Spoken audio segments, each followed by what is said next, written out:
প্রিয় দর্শক, কিভাবে আপনি Adobe পডকাস্ট ব্যবহার করে ফ্রিতে স্টুডিও কোয়ালিটি ভয়েস রেকর্ড করবেন। এটা করার জন্য আপনাকে যেতে হবে আপনার যেকোনো একটা ব্রাউজার থেকে আপনাকে সার্চ করতে হবে Adobe পডকাস্ট লিখে। সার্চ করার পর আপনি দেখতে পাচ্ছেন প্রথম যে ওয়েবসাইট, এই ওয়েবসাইটটাতে আমাদেরকে প্রবেশ করতে হবে। Adobe podcast AI studio recording and editing, এখানে ক্লিক করবেন। ক্লিক করার পর আপনি এখানে দেখতে পাচ্ছেন টুলস। এই টুলস অপশানে ক্লিক করার পর আপনি এখান থেকে দেখতে পাচ্ছেন স্টুডিও। এই স্টুডিওর উপরে আমরা একটা ক্লিক করব।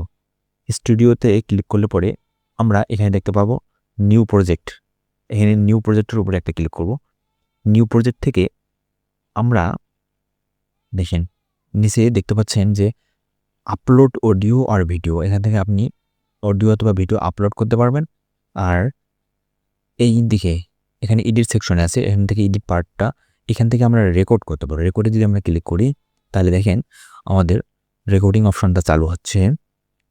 এখান থেকে আপনি যদি রেকর্ড অপশনটা দেখেন এরকম ইন্টারফেস আসবে। এখান থেকে নিচে দেখতে পাচ্ছেন স্টার্ট রেকর্ডিং। এই যে এখন এখানে যদি আমি ক্লিক করি তাহলে হ্যালো 1 2 3 4 5 6 7 8 কিভাবে আপনি Adobe পডকাস্ট ব্যবহার করে স্টুডিও কোয়ালিটি অডিও রেকর্ড করবেন।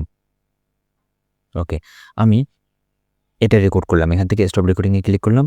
এটা আমাদের রেকর্ড হয়ে গেল। ওকে, রেকর্ড হওয়ার পর আমরা যে ইয়াটা রেকর্ড করলাম সেটা আমরা কি করব? এডিট করব। এডিট করার জন্য আমাদেরকে এখানে যাইতে হবে এডিট সেকশনে।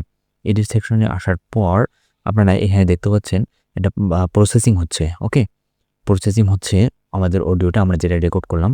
এটা আমাদের 13 সেকেন্ডের একটা আমরা রেকর্ড করছি। ওকে, এই যে অডিওটা আমরা দেখতে পাচ্ছেন এখানে সবগুলো প্রসেস করে রাখছে। আপনারা হয়তো শুনতে পাচ্ছেন না। হ্যাঁ, আমি পরে সংযুক্ত করে দেবো অডিওটা।